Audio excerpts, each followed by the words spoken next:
My name is David Stanton Heath. I was born in November 20 in 1921 in Toppenish, Washington. My mother is Florence Dana was Farrington, now Heath. When she married my dad, his Claude Stanton Heath. The Stanton boiled over from my dad. His mother was Ida Stanton, and it boiled over to me, so my middle name is Stanton. I had one brother, Charles Clayton Heath, and one sister that were 2 years younger than me, and she was 3 years younger than him, Hazel Lucille Heath. I was in the Marine Corps for 5 years, and I've been out since 1945. But once a Marine, always a Marine. That's the way it goes. And later on in this narrative, I will tell you and show you just how much of a Marine I still am. Oh, I grew up for the first 6 years in Washington, state of Washington. And when I was 4 years old, I can remember laying on the floor on Sundays and reading the funny papers. And to recount some of them would be Old Doc Yak, and Harold Teen, and Brenda Starr, and Tilly the Toiler. Anyway, that was at 4, and at 5, I can remember that my youngest uncle, my dad's youngest brother, came over from his dad's farm, which was adjacent, and he came all the way around the road and left the horse when we jumped the fence and went home. So I took the horse back, and it was a Arabian stallion. It was pink skin and pink eyes, and it was the kindest, sweetest thing I've ever seen, and you could just go climb all over him. And actually there was an irrigation ditch running by the property, and he would go in swimming with them, and they could dive off of him and everything, and they had a tough time getting him out. He just loved it. He lived to be 26 years old, but I decided to take that horse home. So I climbed up on him. It was saddled, and we had to go out about a block to get out of the farm where we were living and turn left on the road and go clear to the end of it, my dad's 40 acres, and then turn left again and go over to my grandfather's. And as we went under a tree, and I pulled a little branch off, and I gave him a swat, and this horse took off 90 miles an hour. I've never been on a horse that fast in my life. And when he come to a corner, he would bank way over so I didn't fall off. But I was hanging on scared to death, and that was the wildest ride I ever took in my life on a horse. But that was quite something. And then we decided to go to Montana because my mother's folks lived in Montana. And my dad had an old car. He would buy a car for $25. He was a pretty good mechanic. He would fix it up and run it till it was ready to fall apart. And then he would sell it and buy another one for $25. So it was a Dort, D-O-R-T. Most people don't even know that car existed, but my dad had it. It was an old touring sedan with isinglass side curtains, and we had a trailer on behind us with a long tongue and had all our possessions on it. And we took off for Montana. I was 6, and on the trail, I had my 7th birthday, and my mother baked a great big hot cake for me for my birthday cake over a campfire. And we stopped because we run across a bridge and the material of wood broke and the wheel dropped down in it and flipped it over and broke the tongue and everything spilled. So my dad, being very handy and having his tools, he cut a tree down. It was the same size as the tongue, and trimmed it out with an axe. And the part that was bent, where you hook it up to the car, he had to get it red hot and pound it back into shape. And he fixed that all up, and then we're off and running again. Now, when we went to go over the Rocky Mountains, this was in November, in the middle of November.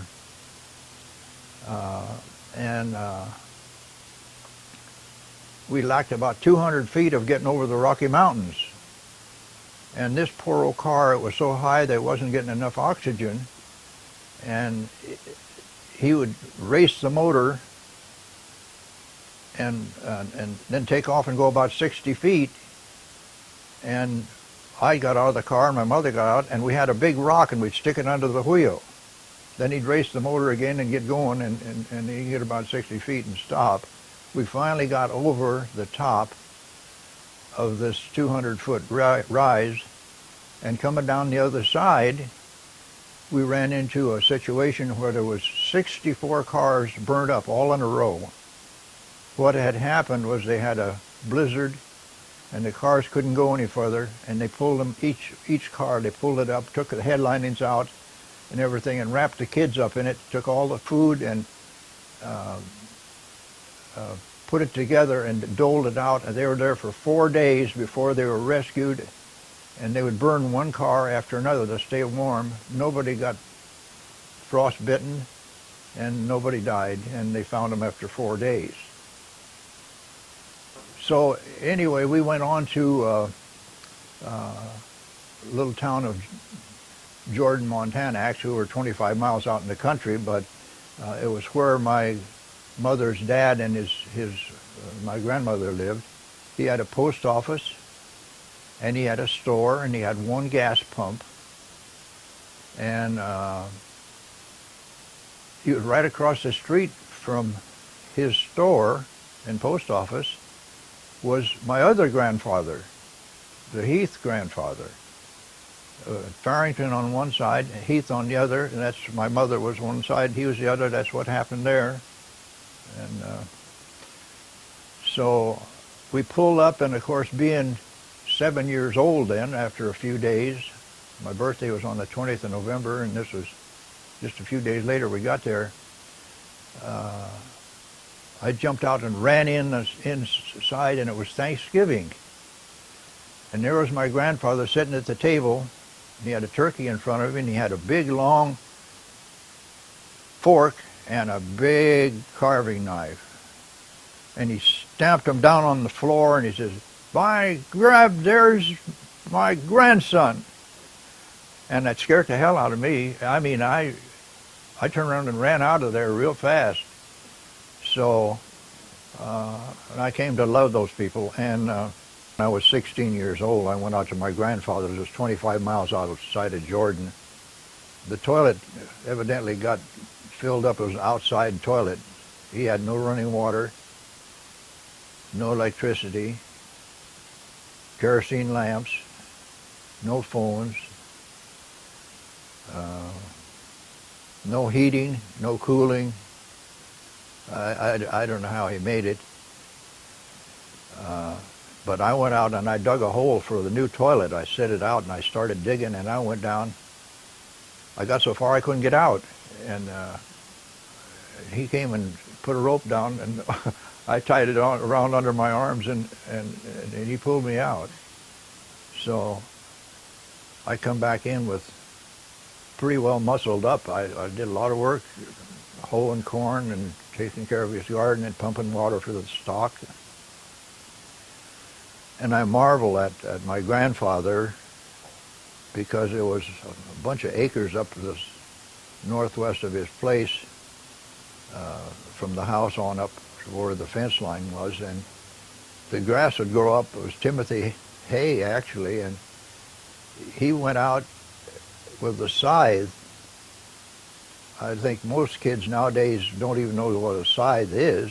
but it's a blade on the bottom of a long stick, and you got a handle to hang on to, and you swing it. You do that at the base of the grass, and it cuts it off. Then he'd come and rake it up and carry it all back down and use it for his cattle in the wintertime, because they had plenty of feed in the summertime. And I was a witness to him taking a little calf and making a steer out of a bull. I'd never witnessed that before, but that was quite an education. And I milked the cows, and I would separate the milk from the cream, because he sold the cream. And he would go down to the creek in the wintertime, and he would take a saw that he had, a heavy tooth saw, and he would saw chunks of ice and take it up and put it in an ice house. So he had, and cover it with sawdust.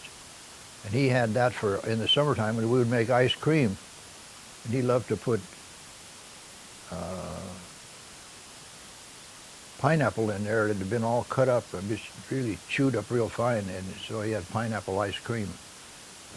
I loved it. So I got to do that. But one day I was milking this cow, and it kept swatting me with its tail. So I thought, well, I'll stop that. So I tied a flat iron onto it. Well, he swung it, and the flat iron hit me and knocked me over, and milk went everywhere. So I didn't do that anymore. But my mother was a music teacher. She taught piano to half the kids in the whole town. And we went into the barter system. This is when we had the big depression, 29, 30, 31, 32. And everybody that had anything traded it. So she got piano lessons for butter and eggs and milk and coal and wood and house cleaning and all kinds of stuff. They couldn't believe it. In fact, things are so bad that my mother made her own soap, lye soap, in the backyard, and nobody had such a thing as a washing machine. There were no phones, and we had kerosene lamps, and the toilets were way out and back, and no running water. It was really. We never even thought of anything about it. It's just the way it was all over town. Yeah. My mother had a big, it was like a rectangle, only had round corners, and you would put it over the stove and heat it until the water was hot, and then you could wash your clothes in it. Normally, the water in Jordan is so full of alkali that it looks like a glass of milk. And if you had a drop of water on a dish, it would leave a white spot when it dried. And we thought, oh, that water was just great, you know, it tasted. And I can remember in 1937, my dad had a 35 Ford four-door sedan, second-hand one he picked up. We went out to Washington State for a reunion. There was 5 boys and 2 girls in his family besides his mother and father. And he pulled up to a bridge once and stopped and went down to the river, and he laid down and he took a drink of this ice water running by. He got up and he said, "Ah, man, that's water." I did the same thing, and there's nothing in it. And that's it was flat as far as I was concerned. I missed that alkali. I started to school in first grade in Jordan, and I had gone to first grade in Washington and did a half of a semester thing. And when I come to Montana, school was just getting started, so I actually had a year and a half of first grade, which didn't hurt me a bit. But I went through 7th grade there, and as usual, I was the new boy on the block, and there was 5 of the boys decided to give me a bad time. They used to get in a pack and run me home. In fact, they even run me into my backyard, and my mother come out and beat them off. But I chose the mildest one of the bunch, and I beat him up. And then I went to the next one that's abusing my brother. I beat him up, and I got down to the last one. It was a year older than me and heavier than me. And he abused my brother, and I told him to stop, and if he didn't, I was going to get him. So he had a whip made out of an old sidewalls of a tire. My brother rode by on a bicycle, and he snapped him with that, and I hit this kid in the nose so hard that blood flew everywhere, and my knuckle got jammed back in my hand, and the doctor had to pull it out and wrap it so that it was pulled, so I'm still double jointed in that little finger. But anyway, he turned out to be my best friend after that, and we were in great shape. And then after 7th grade, I graduated from that, and I went to a little town called Nashua. Nashua, in its heyday, was 771 people. And the reason that they were bigger than usual was because they were building the Fort Peck Dam that my dad worked there for 10 years. I lived in Nashua from 1934 until 1940 when I graduated from high school. And before I graduated, I got information from the Marine Corps. It was on the radio. It says, "We need aviation mechanics." And they kept saying that all the time, and so they said, "But with an honorable discharge and four years in the Marines honorable discharge, that I could go to work in any defense plant on the West Coast." And I thought, that's a real deal, because, you know, there was nothing in Montana for me. If you don't have a farm or a business, there's nothing for you. So when I told my dad that I was going to join the Marines, he said, "I think that's a good idea." And so I wound up in Billings, Montana, but they did not have an officer in Montana, so they put me on a train and sent me to Denver, where I was sworn in by an officer, and they put me back on a train and sent me to San Diego. And one thing I noticed, that when we were in California going along, the train would run by a building or 2 buildings, and there'd be a sign out that says Orange County, or it would say Riverside, or it would say Los Angeles, whatever it would say. And I was used to 25 miles between towns. I thought, that's really something. It was just sticking out between 2 buildings. That was amazing. Well, I got to San Diego, and I went out to the Marine base. When I went up to the gate, the guys were opening their wallets and showing something, and went on in. So I did that. I just opened my wallet and walked right on in. All I had was a driver's license on there. And when I got inside, I thought, well, now what do I do? So I went back to the guard and says, "I'm just checking in." And then he got mad because I walked by him. And so he got over his mad, and we went in, and there was a group of people that came in that day, and they had I don't know what's the matter with this guy, but he had us down on the floor, scrubbing the floor with toothbrushes, just to show that he was the boss, I guess. So anyway, we were issued clothes the next day, and I come down through the line, and they just look at you and throw some clothes out. They don't ask you anything. And when it came to shoes, they threw me out a pair of 9.5 shoes, and I wore 10s. And I told him, I says, "I wear 10s. He says, "Get out of here." So I wore 9.5s and pushed my toes back. They had us in there, and some of the guys to be in the Marine Corps, they called him a gun. Well, when they called it a gun, there were repercussions because it was called a rifle in the Marine Corps. Some of them, they dropped their rifle and they had to sleep with it in a cot. We finally got through with boot camp and we went out to Camp Elliott, which is 13 miles from San Diego, and they were just building Camp Elliott. And we finally got that Camp Elliott put together. We trained for about 2 years, and I had gone in October of '40, and in 6 months I made PFC, private first class, was one chevron. And one of the guys said to me, "If you make corporal, I'm going over the hill." Well, I made corporal, and he didn't go.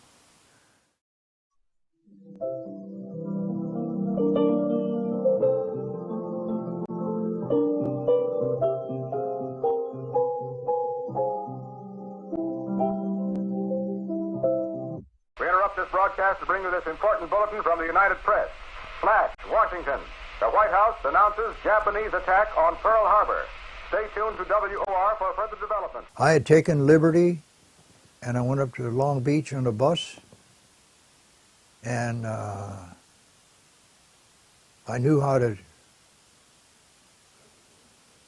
get to my uncle's house. And when I got there, I was sitting there listening to the radio, and all of a sudden it says, "Flash, Pearl Harbor bombed. Pearl Harbor attacked." And I just reached over and got my hat, and I says, "See ya, Unc." That was all there was to it. I went down, and they only had buses for servicemen. Nobody civilian could go on the buses because they were picking up all the servicemen they could find. And when I went into the barracks, I was on the second floor. And as I come in the door and I turned and went to get on the stairs, I looked up, and here's all these guys standing there with their helmets on, overcoats on, their packs on, their ammunition belt was on, they had their rifles, and they had bandoliers of ammunition across their shoulders and down. And I looked at that, and that was the most gruesome sight I about ever saw. I thought, oh my God, I am in the service. Up to that point, it was just something to do. I was in shock when I looked at that, because I come up and they were all ready to go. And then we went out and guarded the airplanes. That was at Miramar. The next night, they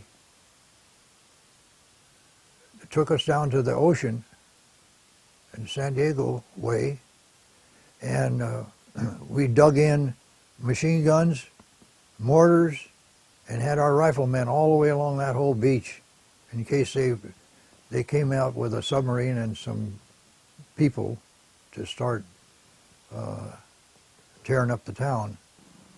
The ships had come down from Seattle, and we went on to President Jackson, USS President Jackson.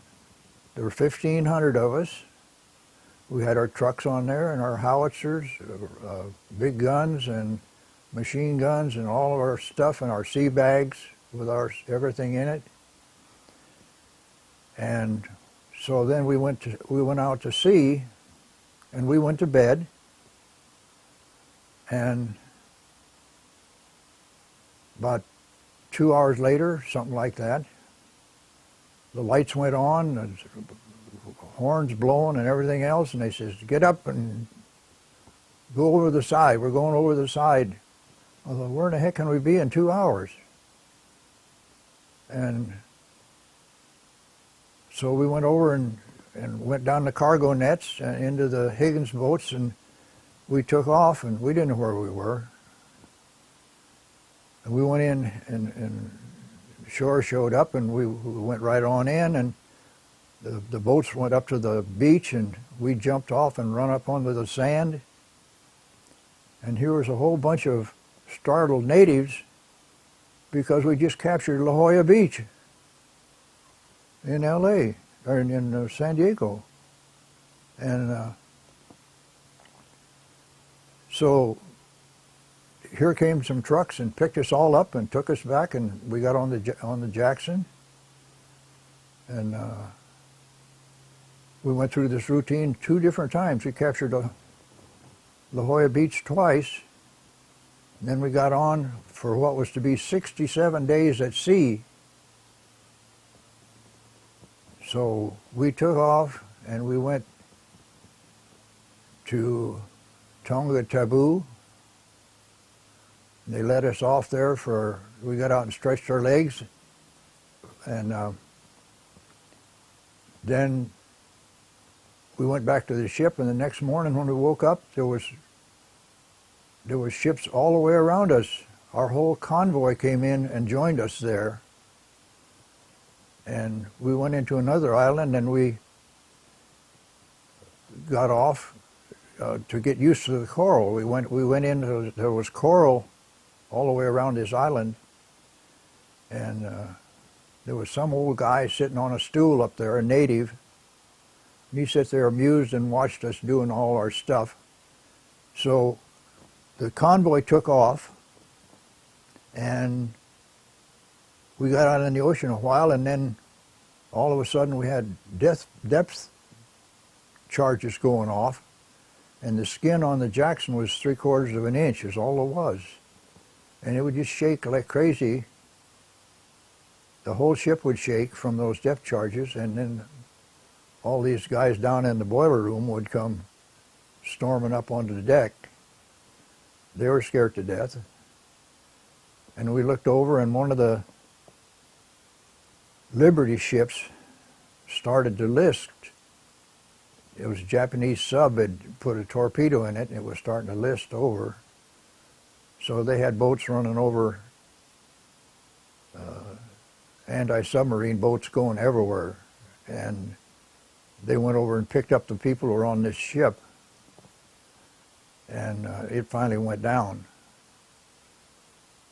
And we kept traveling, and one day we came up to a harbor, and he says, well, this is it. And the night before, we had a chaplain that prayed for us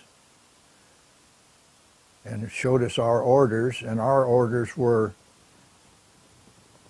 X hour plus 30, which meant we had to be in there a half an hour before the invasion even started. So we were shock troops.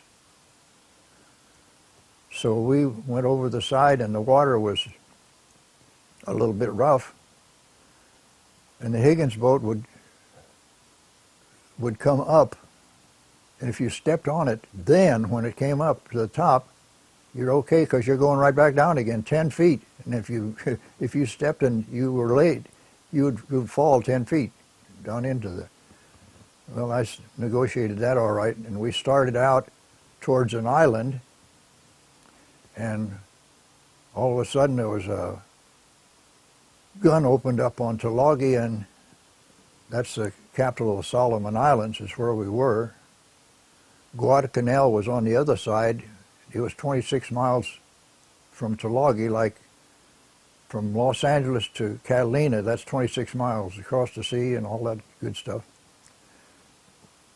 Anyway, it opened up, and we had one was short.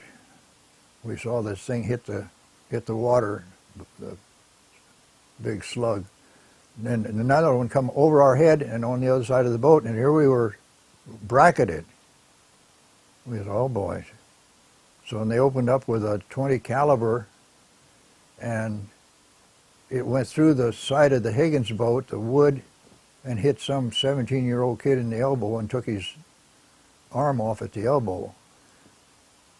So then we went a little further, and we looked, and there was a plane circling up above, and it would circle a little bit, and then it would come down. Then it would circle again, he'd get control of it, and it would come down. And finally we looked at it and it says, why, that's one of ours. It was a Douglas dive bomber. And it was one of ours. Well, boy, we're at war. But we went on in and we went to Florida Island, which is about a quarter of a mile past Tulagi Island. And when we got close, our lieutenant stepped forward. He was what they call a Mustang. He'd been a sergeant, and they made him a lieutenant. And he was the best kind, because he knew our plight. And he stepped forward, and he put his pistol up to the coxswain's head, and he says, "Take us in." And he did. He took us in till the boat nudged up onto the sand. We jumped off and never got a speck of water on our shoes.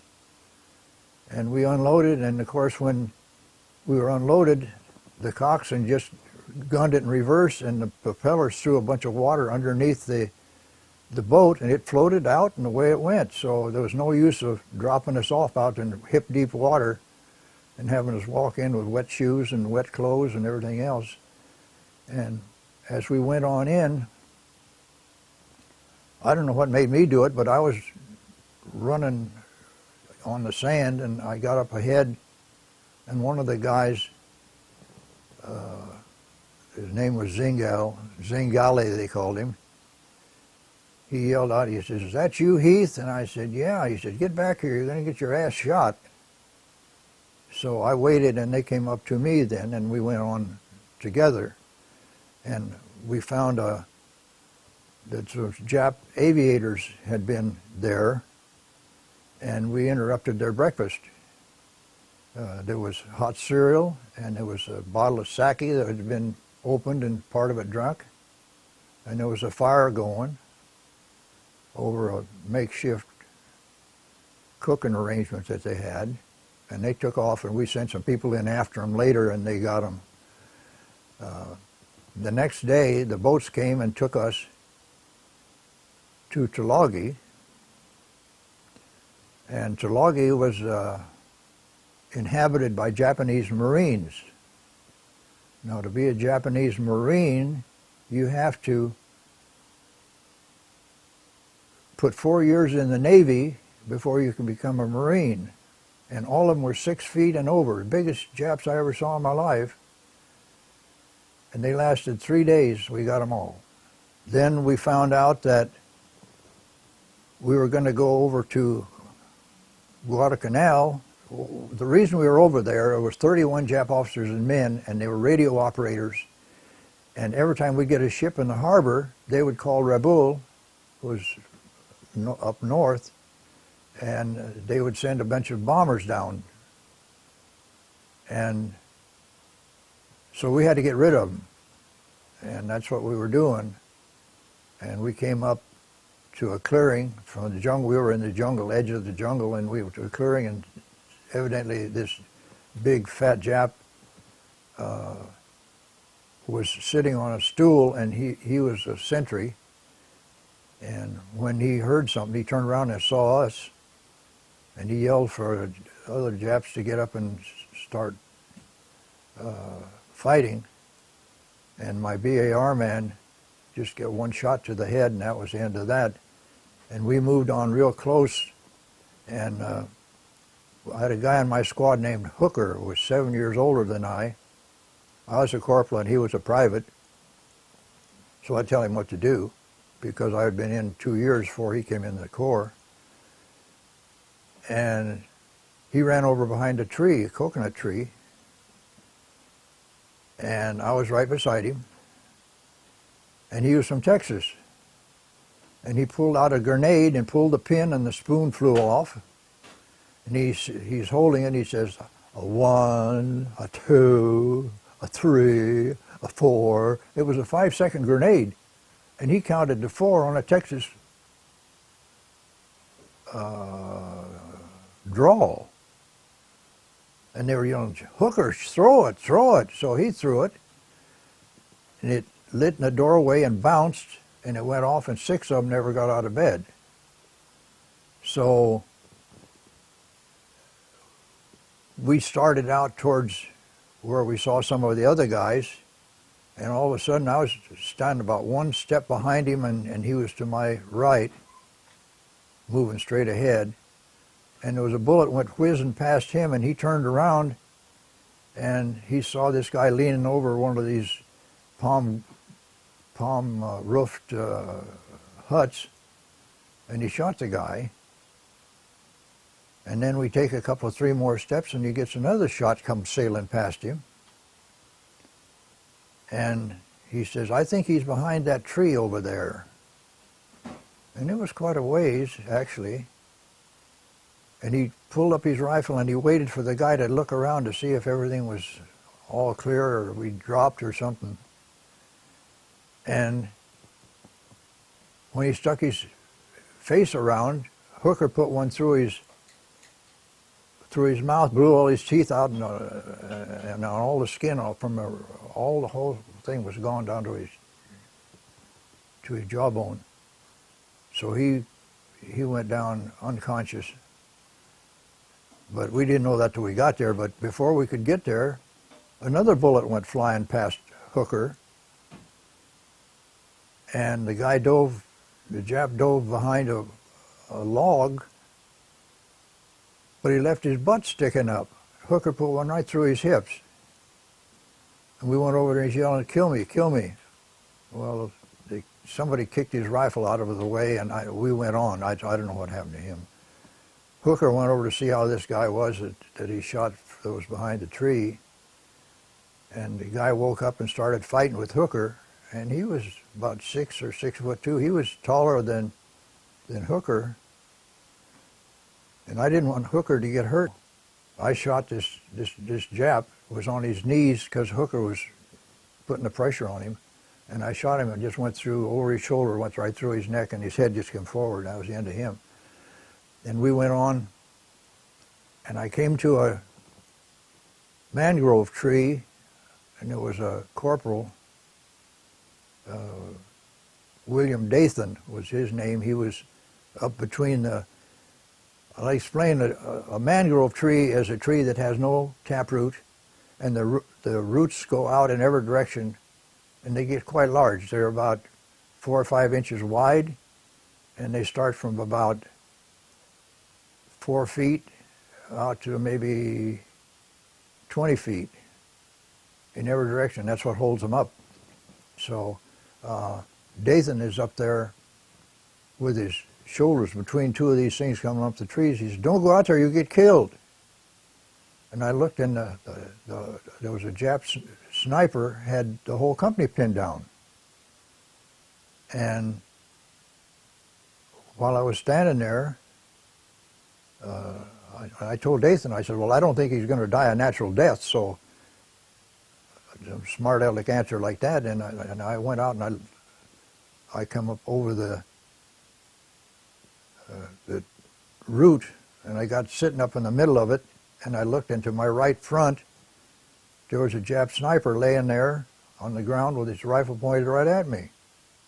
I jumped down and did 2 somersaults, and then I dove behind a bush. And then I was looking for, trying to see this Jap through the bush where he couldn't see me, but I could see right through the bush. And then there was another rifle shot, and I found out that the captain was my favorite of all the officers, well, second favor maybe, but he wasn't even scheduled to take this trip. And the other guy had malaria, the other officer had malaria, so he said, that's all right, I'll take it. And the company was pinned down, and I found out afterwards that one of our guys laying there in a prone position where your rifle is down, you're ready to fire, and he had his hand up underneath the rifle, and a bullet came and took the tip of his little finger, just where the fingerprint is, just it was gone. And he was over there cussing about that. And he got in position again, and then the next bullet cut his rifle sling in 2. And then the next bullet came, and it went into his pack, and it hit his meat and beans and smeared them all over, and went through his poncho, and the fuzz was flying from that. And he says, "Hey fellas, it's getting kind of hot over here." And I thought that was the most understatement I'd ever heard in my life. Anyway, I was looking back and forth trying to see through that thing, and all of a sudden a bullet came and went right through my whiskers, right next to my cheek. And now I figured, like when I was a kid playing rubber guns, that if they shoot at you and miss you, you can get them before they can reload. So I just came out from behind that bush, just come off to the side, aimed at the guy and shot. And I'm standing there, and I don't know, I'm maybe moving around, but anyway, I had I figured I better get out of there. And so I went back behind the bush where I was, and there was another mangrove root there. I dove in behind it, and then there was another shot. And as I was looking at that mangrove root, a bullet came through right in front of my eyes. And it went between my helmet, the edge of my helmet, and my dungaree collar right next to my neck on the right-hand side. And I said, well, I'm not going out without a fight. I must have missed that guy. So I put my bayonet on my rifle, and I got another 5 rounds of ammo in my hand. And then there was another shot. And then it got quiet, and everybody was, well, what's going on? What's going on? So a guy named Don Veal was my assistant BAR man, came up and he says, I got that SOB that was shooting at you. And he's over here. I walk over where he was, and the guy is on his hands and knees, but he's dead. So Beale kicked him in the butt, and he fell over. I said, well, there was no tree where I was. So I went back to the bush, and then I come out from behind the bush and walked over, and I had got this guy with 1 round, and I did not squeeze it off like you're supposed to.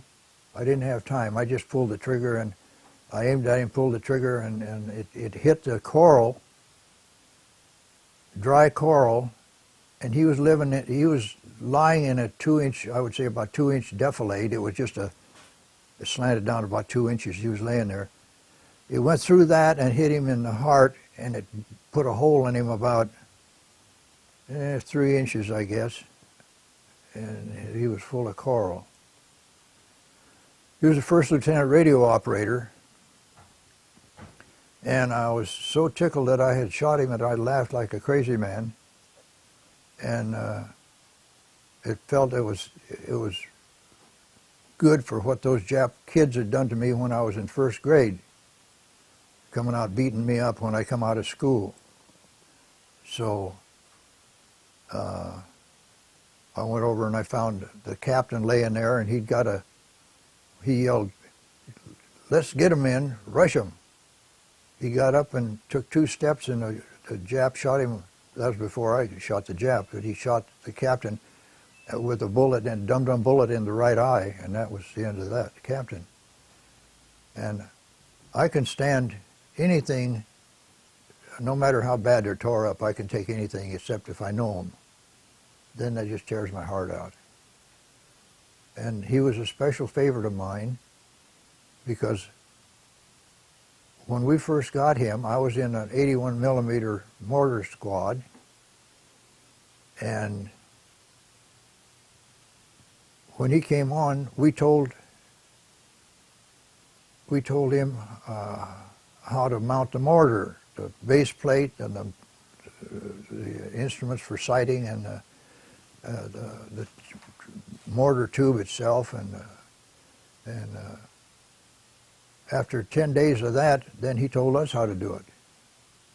And we used to go to San Diego together, and he had an old 35 Plymouth coupe that every time you step on the gas, there was a cloud of smoke came up from underneath the dashboard. We'd go down to a store, and I would get over and drive his car around the block until he came out from shopping, and then he'd take me to the YMCA or wherever I wanted to go. So, and then when we had moved to Green's Farm from Camp Elliott, we left the barracks, and I had bought a radio over in East San Diego because there was an ad for $4.95 for a radio, and I went, and he said, we're out of them. I said, well, I came all the way from Camp Elliott, and I said, I had to take the streetcar out here and everything else, and I says, that's the only money I got. And he says, well, he says, I can see my advertising doing some good, so he says, I'll give you this radio, and it was an 8-tube RCA Victor radio. So when we moved out to Green's Farm and lived in tents, I gave it to the lieutenant, and his name was Stafford, and he had it in there. I don't know what he did with it after he left, but because we all went together at the same time when we went on board ship. But we had several fights after that. We came into a pineapple. It was a pineapple plantation from the British, and they spotted us. We had no way of digging in, so the Japs spotted us with telescopes, and they started shooting at us with a battleship and a cruiser. The battleship had 14-inch shells, and the cruiser had 8-inch shells. We were scattered all over in this one area, and so I had found a place where a coconut palm had been blown out of the ground, and there was a hole there, and there were 4 of us in there, and they shelled us with these shells, and it was like a pattern shell. Say you have a rectangle, you start in the left-hand corner, and you fire, then you move over a little bit, you fire again and again and again till you get to the end of it, then you move up 50 yards and you come back, and then you have 50 yards back. And that's what you call a pattern shell. And they exploded one of those 15 or 14-inch shells pretty close to us. And we had a guy, John, what was his name? I can't remember. But our first sergeant was behind a tree with this guy, and when it went off, it kind of stunned him. He got up and started to run, and they yelled at him to come back and lay down, and a 14-inch shell hit him, and we had to hunt for him for 3 days before we found him, and it blew him apart pretty good. I identified him myself because we found the roof of his mouth. It was a split between his 2 front teeth that you could see, and he had a piece of his arm, it had JS on it. That was a perfect identification. And when we were on Tulagi, he had picked up a 1,000-pound bomb that was laying on the ground. He picked it up and set it up on end.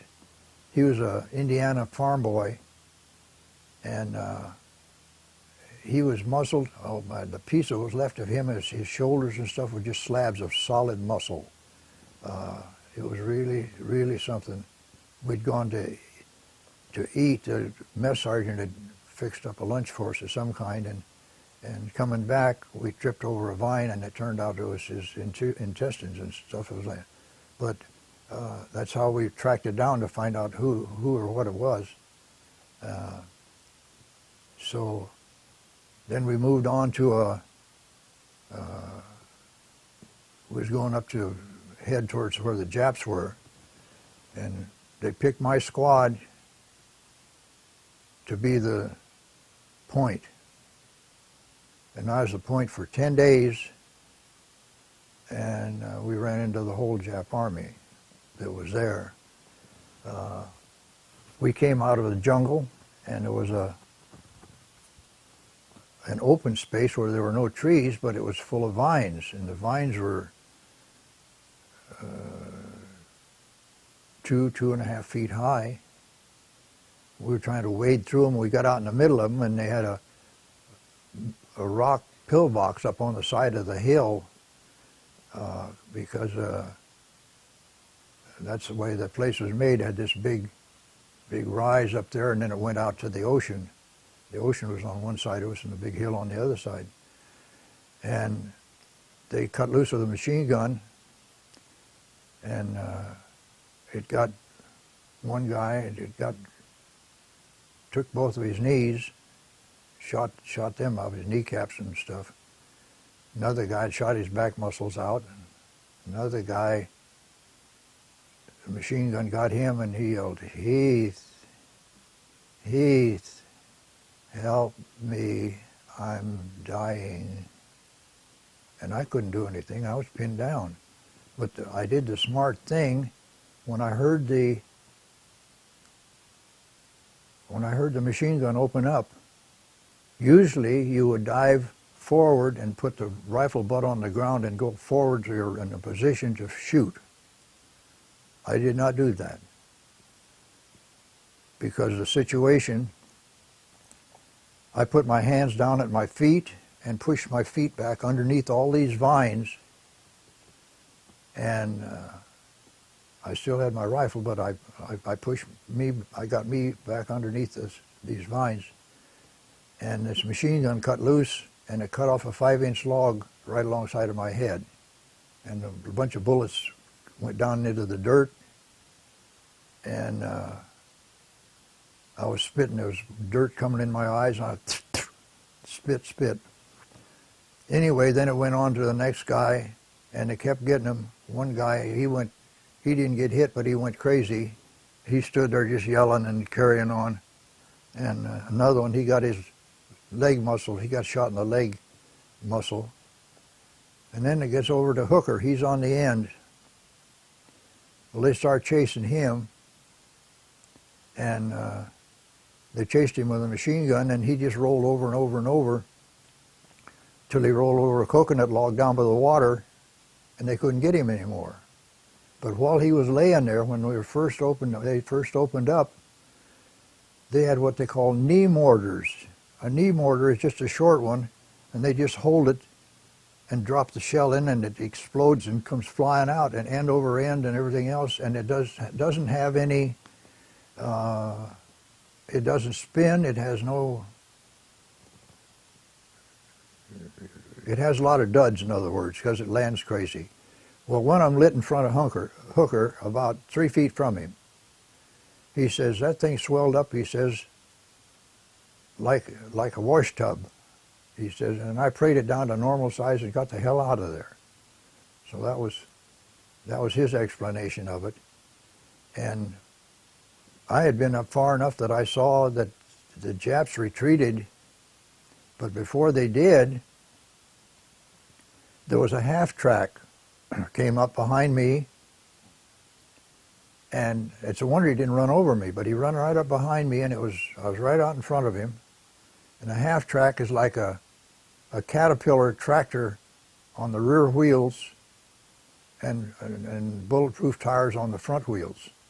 It's a truck, and it has a 75 millimeter cannon on top. When it pulled up there, it saw that pillbox on the side of the hill, and it fired the shot, and when it did, it blew me forward. Then the shot went off, and it blew me backwards. And they did that for a while. And then when the guy that took over my mortar squad before I got transferred into into a different platoon, he fired a mortar shell back behind us somewhere, up there, and it had wet increments. An increment is a powder ring that you hook onto the mortar shell when it goes down there, and a shotgun shell goes off with just powder, and it burns these increments, powder increments, and that's how you determine how far the mortar shell is going to go. Well, it had wet increments. They got wet and they fell short, and it blew me off the ground twice. So I was having a bad time. Anyway, they had me pinned down for about an hour and 20 minutes. And when the Japs left, I looked out and I saw this huge cannon that they had. It had wheels that were at least 6 feet in diameter, and it was pulled by men.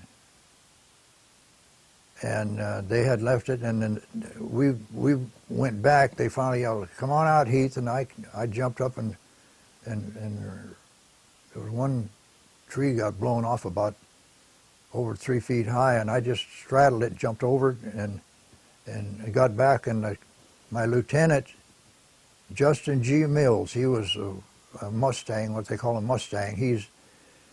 He was a sergeant, and they made him an officer. And so he knew all about the plight of an enlisted man.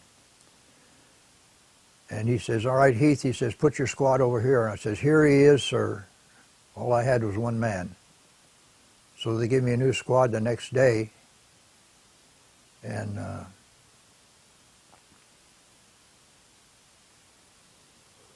we got into, I don't know, several more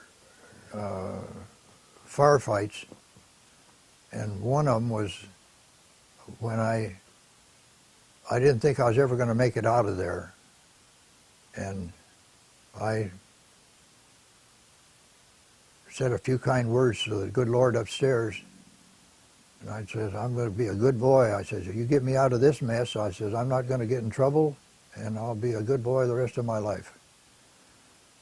And I did that actually on Tulagi. And since that day, I've been protected. I've never been in trouble, and I've never been hit or hurt or anything.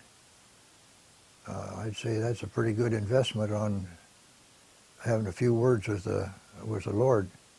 So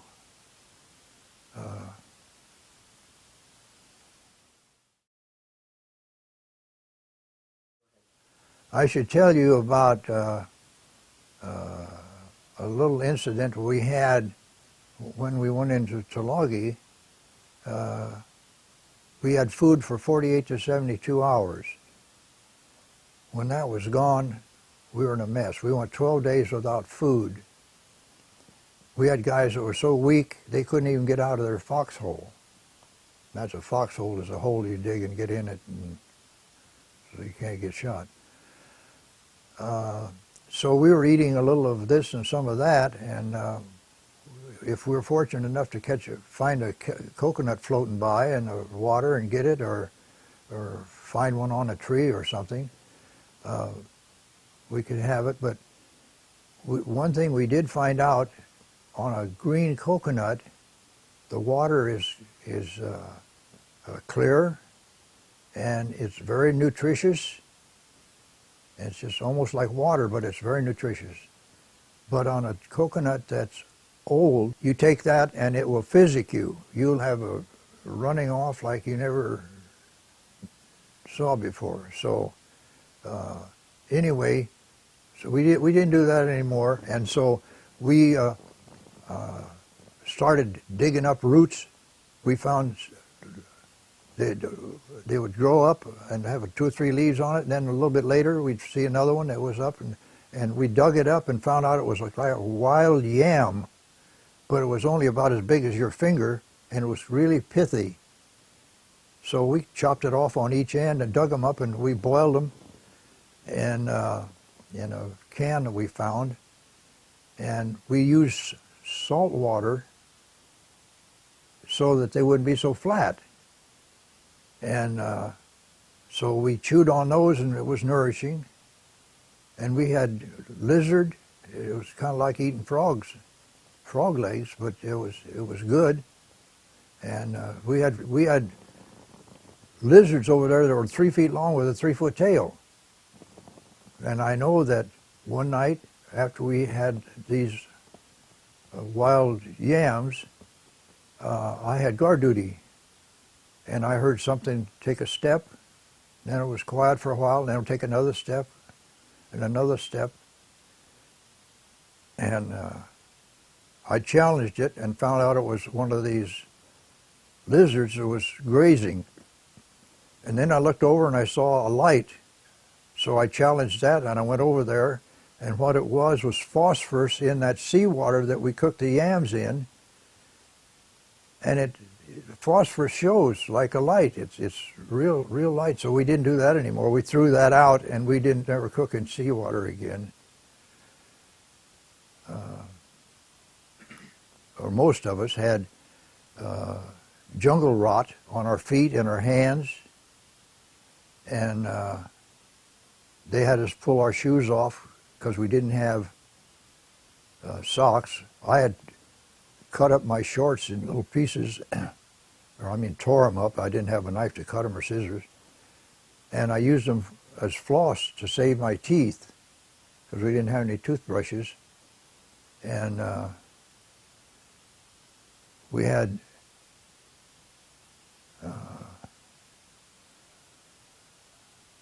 when we landed with dungarees that were one piece, and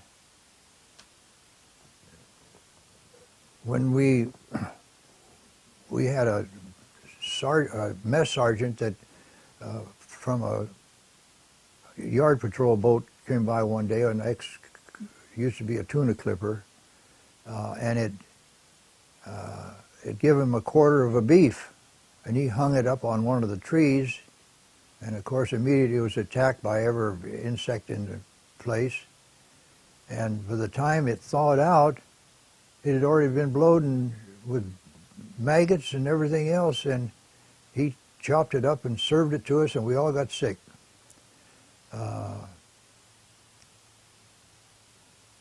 I went 39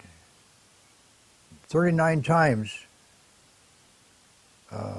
I had to pull my dungarees down and off, and we didn't have toilets to sit down on.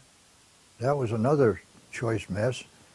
And the last time I was so weak, I tied this rope around my waist and I hooked it onto the pier. That's just in case I was too weak and couldn't make it back in again, because I'd have to climb up the bank to get back onto the pier. So I finally got a little help and I got back up again. But I went back to my position where they had located my squad, and I was coming down the trail, and every night they give us a different password, and the Japs can't pronounce an L. And they'd say Lilliputian or Lorella or something like that every night, something with L's in it they couldn't pronounce. We were coming down the trail with Hooker. We're holding him up by his arms and up under his shoulders, or his armpits, and all of a sudden somebody yells, "Halt, who goes there?" And we says, "It's Hooker with the shits. Pass, brother." So we went on by and took him down to command center, and we had medical men down there that could take care of him. But everybody got sick on that deal. And then one time we didn't have anything really to eat, and some outfit came by and left a bunch of Spam. Well, you know, that stuff is half lard. Everybody ate it and got sick, and they couldn't handle all that, from eating nothing to eating something with all that grease in it. It was a mess. We had a general came one day, and there was a pineapple that was blooming somewhere. I don't know where. We could smell it, and he had our top sergeant out running up and down this hill that was so high, trying to find his pineapple. And poor old Sarge, he's 27 years in the Marine Corps. He never had to do that before. He never did find that pineapple. We landed on the Solomon Islands on August 7th of 1942, and we were over in Tulagi and so forth for about a month, and then we went over to Guadalcanal, and we left there February 17th, 1943. So I was actually in the Solomons for 6 months and 10 days. I never paid much attention to what they were doing in Germany, although it was started, I'm sure, because when we were the shock troops, we hit the Japs in September, like I say, in August 7th of 42, and we were the first ones to fight the Japanese, and they had not been defeated in a land battle in 2,000 years. And we were a bunch of ragtag teenagers in early 20s, and we whipped them good. So that was kind of a shock to the Japanese. They tried everything in the world to get us. We came into the Guadalcanal, and our guys were very fortunate because when we left the Jackson and looked over at Guadalcanal, we had one cruiser and a battleship.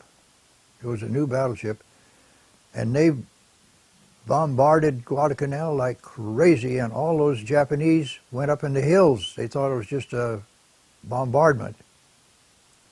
So when our guys landed, there was nobody there. And they had all these shacks loaded with medical supplies and food and ammunition and everything they needed. We cut the cans open, and I didn't get in on that, but they told me about it, and cut the cans open and poured gasoline over them and set them on fire. Took all the medical supplies, and that really hurt the Japanese worse than anything we could have done, because they were up in the hills. They had no food, they had no ammunition except what they were carrying on them, and a lot of them died out there, because we even had some that came in and surrendered.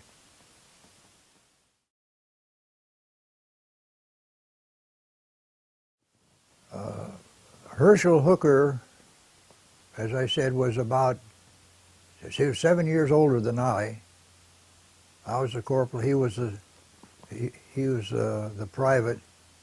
And when we came back from Guadalcanal, one of the guys, McClure, died of malaria, and I was supposed to do the funeral.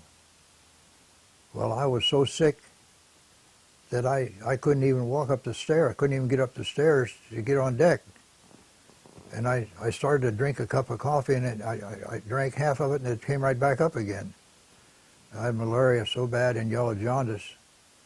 But he went up on deck, and he conducted the funeral, and he was a private.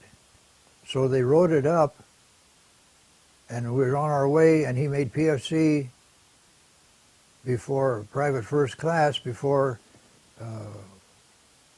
we got back to New Zealand, and then just before we docked, he made corporal.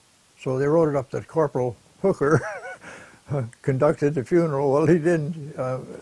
It was they just had to get it right. They couldn't have a private conducting a funeral. Hooker died several years ago, as he was 7 years older than me. He was a gas and oil, that's what he was into, gas and oil. I don't know exactly what he was doing, but he evidently made out real well. And when you can take your pocket money and buy a lot and have a house built, 3-bedroom house built, and your wife don't even know about it, I would say that he did quite well. But I know when she called and told me, I cried.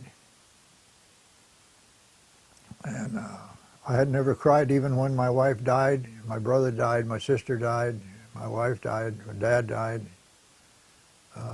But that did it for me. I really loved that man.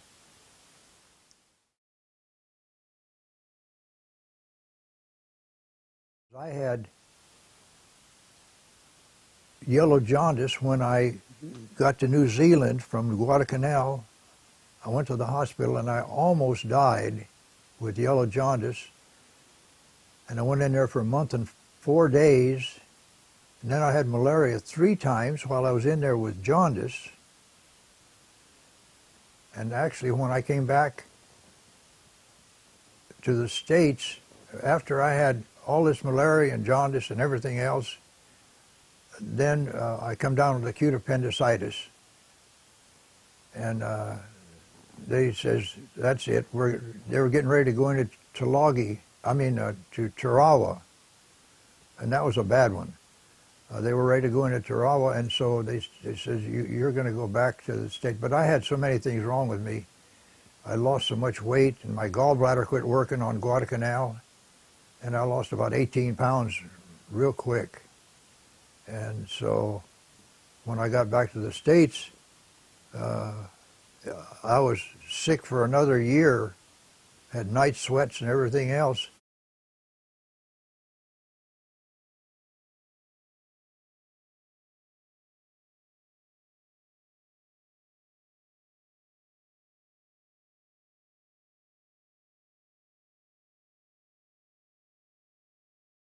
We were quite excited about that because we said they can't hold out with a bomb that can do that much damage. And I said they didn't believe the first one. We took the second one out, and I said they surrendered immediately. And I said that means the war is going to be over because that's our main enemy, and they can't sustain fighting with us. And not only that, but we were rejoicing for one reason.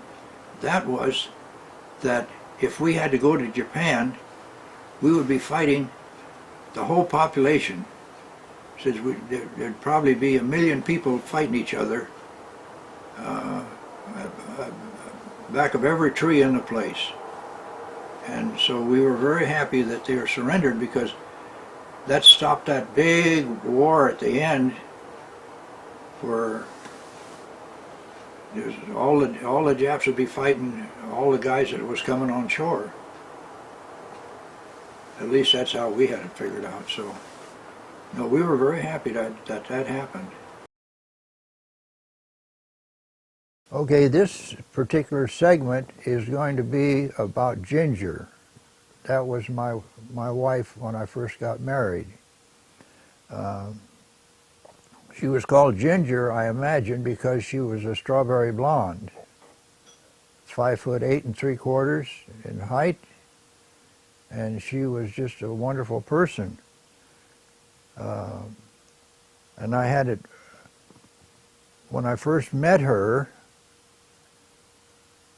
I was coming up from Pendleton with a guy in the barracks where I was. His name was Byron Burton. And he was getting married to one of the wave girls, or we called them BAMs, that's broad-ass Marine, and they did not like that too well.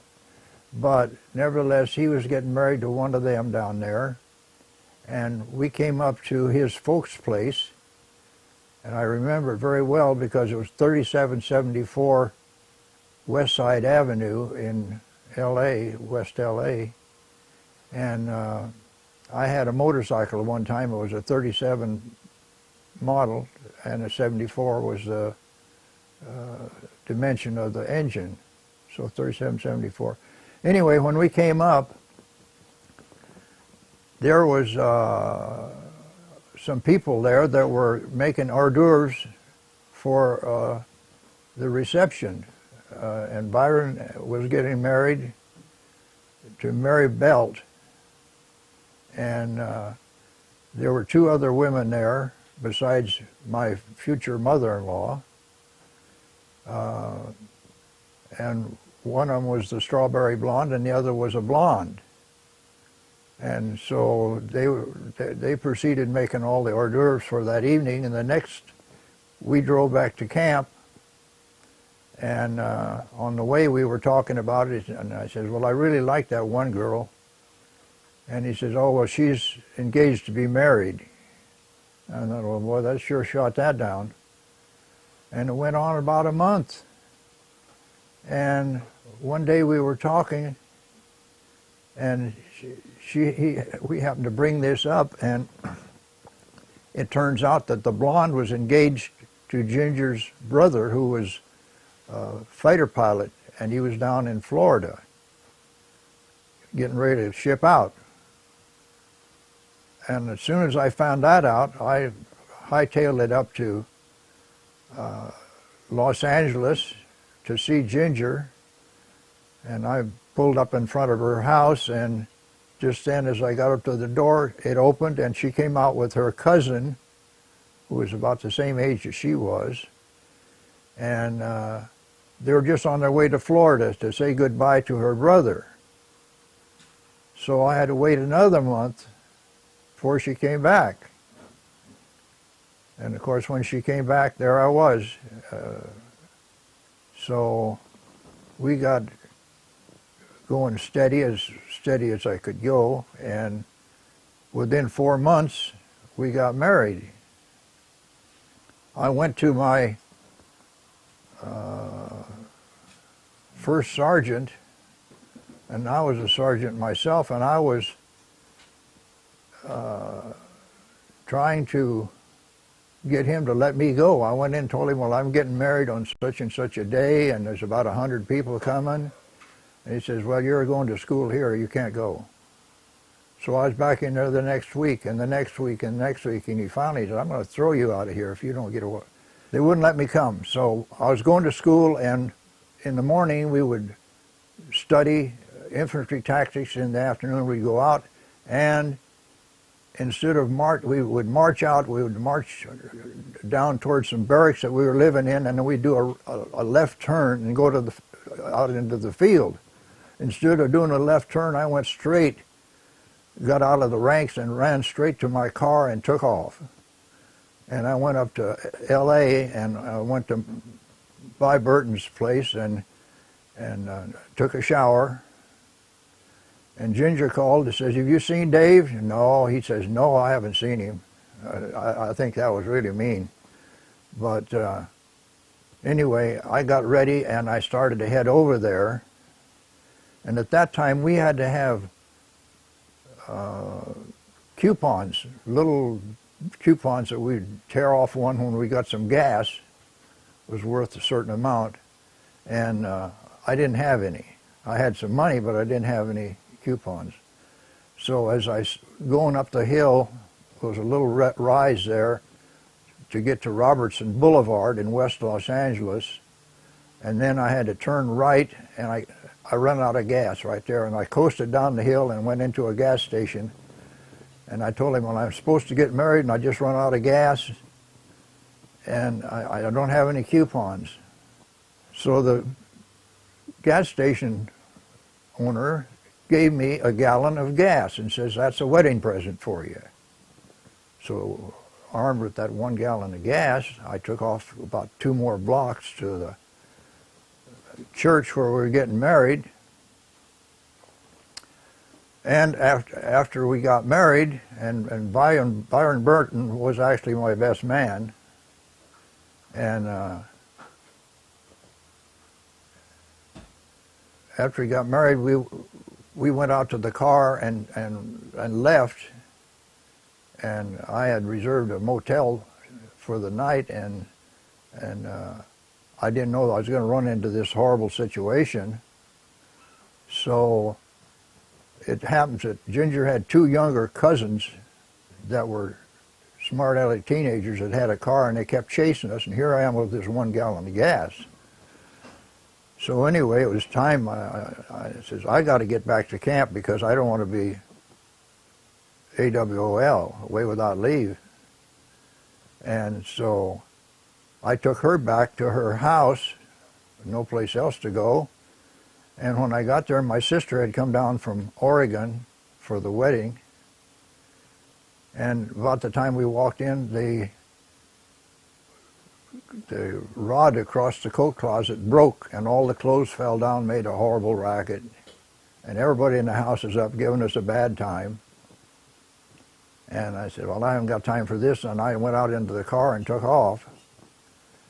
And somewhere down near the center of L.A., I run out of gas.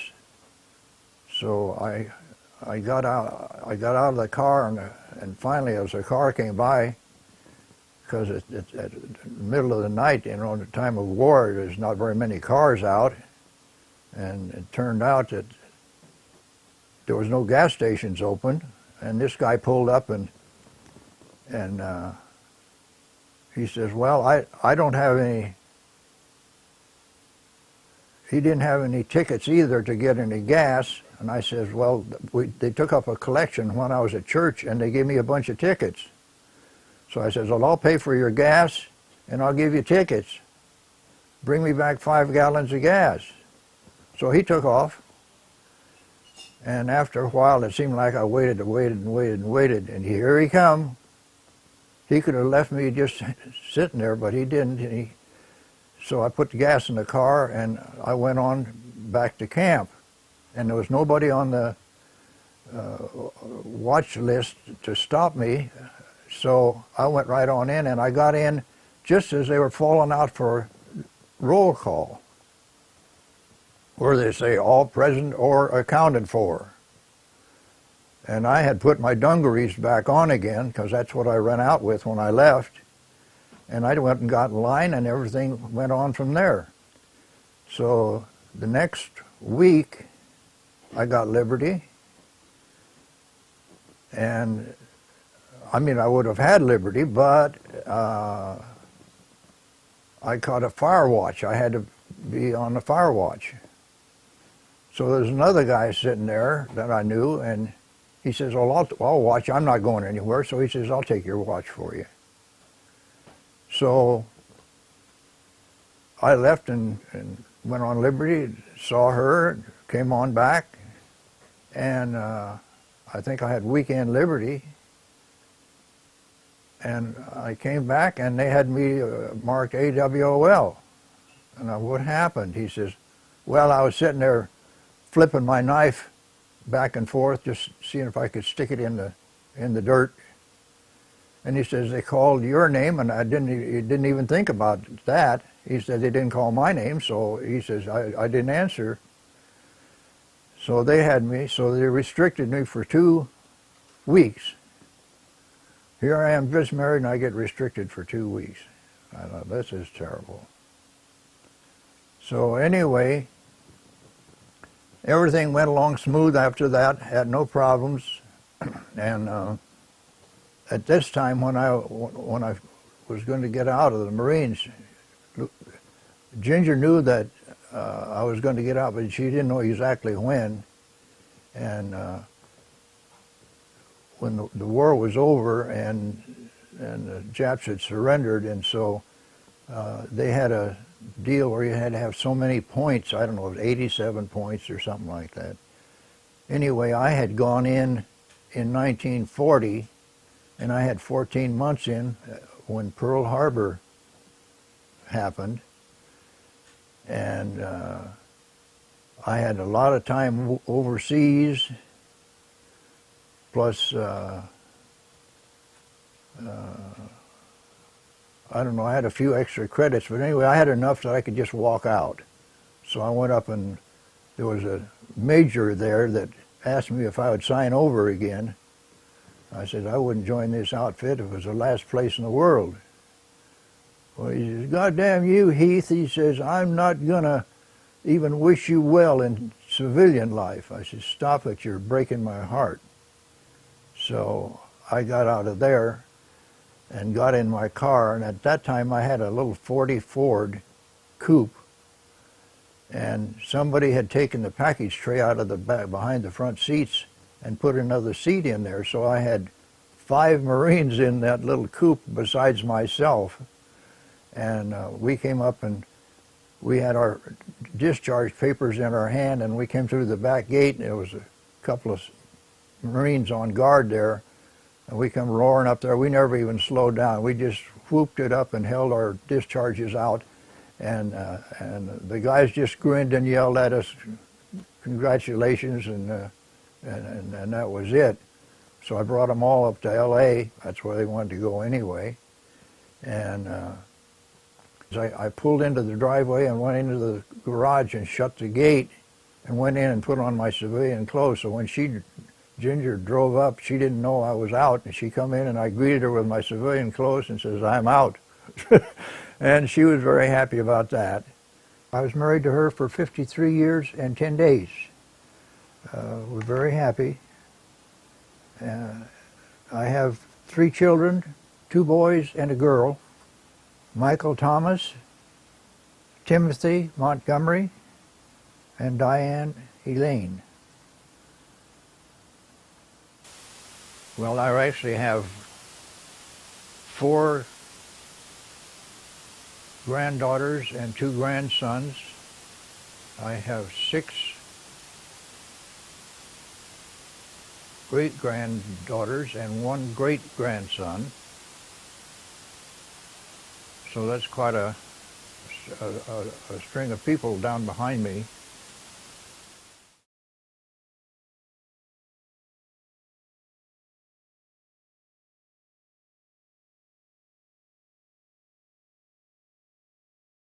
This segment, I will introduce my wife. This is my life. This is my wife, Louise A. Perry. Dash Heath. Mm-hmm. Yes. Hi, I'm Louise. Anyhow, I moved to Ventura in the year 2000 from Chatsworth, California, where I lived for 39 years. And I met Dave right in front of the house I was going to buy. And that was the first time we met. It was probably February of 2000. And then every now and then I'd hear somebody bang on the back door, and I'd go to see who was there, and there was nobody there, but there was a bag of oranges, so that said that Dave had been there. And then I invited him to go with me to a 4th of July celebration at my daughter's in Moore Park. And he accepted, and we went, and we had a great time, and after that, it seemed to get like we were going to be seeing each other quite often. So we did start seeing each other quite often. And he used to sneak down to my house because he didn't want the women in the park who were widows, and they were nosy, and they wanted to know where he was because he was a widowed man, and there's not very many widowed men, it's mostly women. He'd sneak down to my house for dinner or something, and he'd go past my house, and then he'd duck in between houses and then come backtrack through the back so that they didn't know where he was. So we had a lot of fun with that. It used to tickle me when I would hear about it, that they had a lady that was right across the street, and she says, "Well, he just went by, and now he's ducked in between 2 houses. I don't know where he is. He's going with somebody, but we don't know who it is." And they were so noisy. Yeah. This went on for quite a while until one day she was driving her car, and we stopped in front of my house, which was 5 doors away on the opposite side of the street from her house. And there was another car pulled up alongside of us, and she says, "Aha, that's who it is." Now, okay, now she knew, because she knew both of us very well, and never couldn't stand it because she couldn't figure out who was going with who. Everybody ready? 1 and a 2 and a 1, 2, 3. Happy birthday to you. Happy birthday to you. Happy birthday, dear Dave. Happy birthday to you.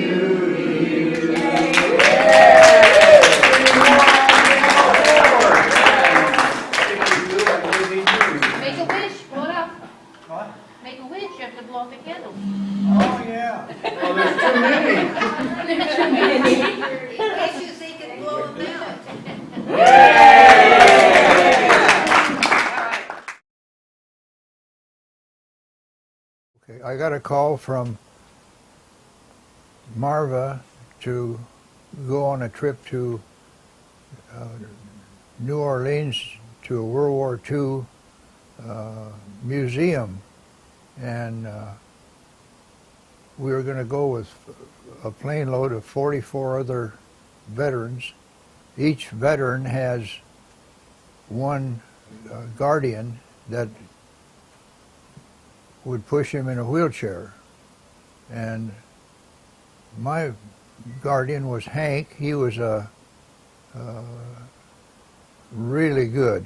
I mean, he pushed me right up to the front on every event. So when we finally got to where we were, just before we docked, I happened to look out the window and I saw the biggest fire engine I'd ever seen in my life, and all of a sudden there was a huge stream of water came out and arced up over the top of our plane, and the water was running down the windows on both sides. And the firemen did that,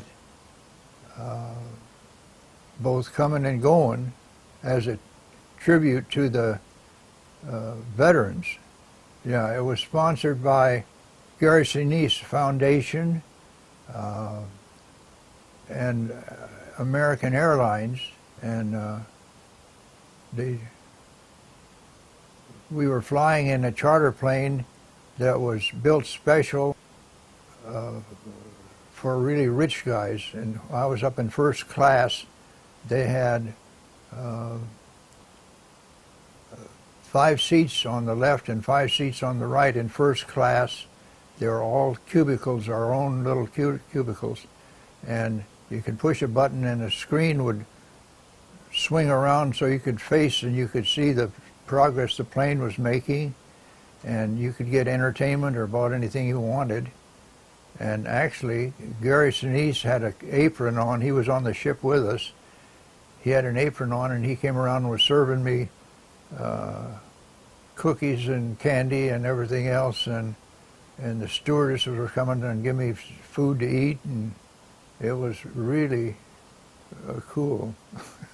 Well, Gary Sinise Foundation, he has a foundation, and he has a band. It's Lieutenant Dan's band, and he takes it with him everywhere he goes, and he plays for veterans and wounded and in hospitals, and he even takes them overseas. So this is the only first soaring Valor flights that they put on so far. Actually, I had a guardian in there for me that was extraordinary. I found out a lot about him, and he pushed me in a wheelchair right up to the front on every event. And actually, when we came out of the building, and there's hundreds and hundreds of people, and I was number one. I was going out there, and I thought I'd make the paper, but there was some old guy. I was coming up on 94, and this old guy was coming up on 100, so he made the paper. Hank was my guardian, Hank Boggs. There were so many people, and I never saw so many cameras in my life. There was people with flags. There was an honor guard with flags. Everybody had their hand out to shake hands. I couldn't possibly, once in a while I'd get one, but we even had some boys there with their little baseball uniforms on, and they were there yelling USA, USA, and it was just beyond. I was just overwhelmed. I never seen anything like that in my life. I never expected anything like that ever in my life. From the airport to the hotel, we had charter buses there. We had a bunch. We had 6 hotshot motorcycle riders that they were hotshots too. Let me tell you, this was getting late in the afternoon because we'd been flying all day, and and the traffic was 4 lanes wide. And when we first pulled out from the concourse, the first motorcycle went to the right on the road, and he stopped traffic right there. The other one went to the left. He went up ahead and stopped traffic there. Then 2 more went up and blocked it way up ahead, and they kept doing it. And as soon as they got the traffic stopped and everything was running smooth, then these guys on the motorcycles would come by at about 80 miles an hour to get up ahead, and they'd block off whole lanes. And we went 30 miles to get to the hotel, and we never even had to slow up once on account of those motorcycle riders. So when we got to the meal that they were serving for us at the Marriott Hotel, we had these 3 girls up on the stage, and there was one of them was dressed in all red, one was dressed in all white, and one was dressed in all blue. And they were dancing, and they were singing all World War II songs, like the Andrew sisters. And finally, one of them came down, and on the steps from the far side of the stage from me, and she came over and sat down on the lap of some really old vet. And she was still singing, and she reached over and she kissed him on his cheek. And then pretty soon she kissed him on the other cheek.